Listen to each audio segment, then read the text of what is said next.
एक खतरनाक शेर रहता था। वह अपनी सेनानी के साथ बड़ी सी गुफा में रहता था। वह अपनी सेनानी के साथ बड़ी सी गुफा में रहता था। शेर जंगल से रोज अच्छा अच्छा शिकार करके शेरनी को खिलाया करता था। जंगल के छोटे बड़े सभी जानवर शेर से डरते थे। एक दिन शेर शेरनी से बोला, अरे मेरी प्यारी शेरनी, तुम उदास क्यों हो? आज तो तुम मुझे बहुत उदास लग रही हो। अरे आज सुबह से ही मैं बहुत उदास हूँ क्योंकि मुझे अपनी मम्मी की याद आ रही है। अच्छा, तुम बिल्कुल उदास मत हो, मैं तुम्हें अपने साथ तुम्हारे मायके ले जाऊंगा तुमको। तुम चिंता मत करो शेरनी। अब शेरनी से कहा कि आप चिंता ना करो, मैं आपको अपने साथ आपकी मम्मी के यहाँ ले जाऊंगा। इस तरह शेर और शेरनी हल्दीगढ़ के जंगल के यानी जो शेरनी का मायका है वहां जाने की तैयारी करने लगे। ये जा रहे हैं। इसी दौरान उसी समय पेड़ पर बैठा बंदर छुपकर शेर और शेरनी की सारी बातें सुन लेता है। शेर और शेरनी की सारी बातें बंदर सुन लेता है और अपनी बंदरिया से कहता है, क्या कहता है अपनी बंदरिया से? अरे मेरी नक्शा बंदरिया, सुन ले, आज पक्के घर का इंतजाम हो गया है। क्या क्या कह रहे हो तुम? अरे मैं यही तो कह रहा हूँ, पक्के घर का इंतजाम हो रहा है। सुन नहीं रही है? क्या करूँ क्या करूँ क्या करूँ? तुम्हारा काम ही है पेड़ पर बैठ के लोगों की बातें सुनना। अच्छा अच्छा, ज्यादा बोलो नहीं, सुनो ध्यान से।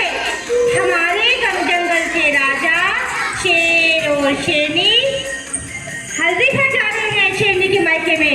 उनकी अफेंस में हम दोनों पक्के घर रहेंगे। वाह, क्या बात कर दी तुमने आज मेरे बगैर, तुमने तो मेरा जी खुश कर दिया। लेकिन अरे लेकिन क्या? तेरे लेकिन में भी बहुत रस है। अरे बता दे। लेकिन आज मैं बहुत दुखी हूँ। क्यों दुखी है? इतना अच्छा प्लान बताया है, फिर भी दुखी है। दुखी हूँ हमारी अफेंस में जंगल का राजा आ गया तो क्या करेंगे?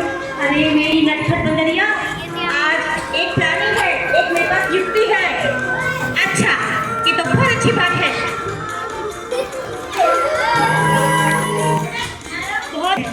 बहुत दुखी हो जाती है, पर बंदर की आवाज सुनकर उसे संताप मिलता है।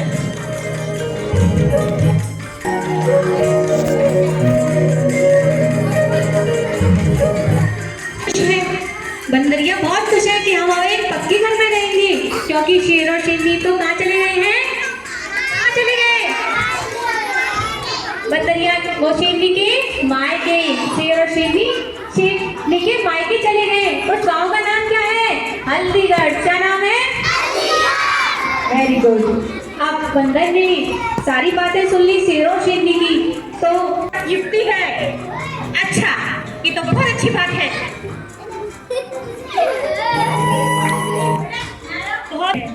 बहुत दुखी हो जाती है, पर बंदर की आवाज सुनकर उसे संताप मिलता है।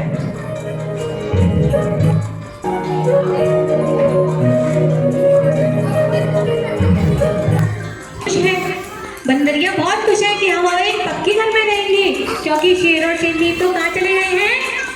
कहाँ चले गए? बंदरिया वो शेरनी के मायके, शेर और शेरनी के मायके चले गए। उस गांव का नाम क्या है? हल्दीगढ़। क्या नाम है? Very good. अब बंदर ने सारी बातें सुन ली शेर और शेरनी की, तो बंदर ने बंदरिया से कहा कि आप खुश हो जाओ, अब हम पक्के घर में रहेंगे।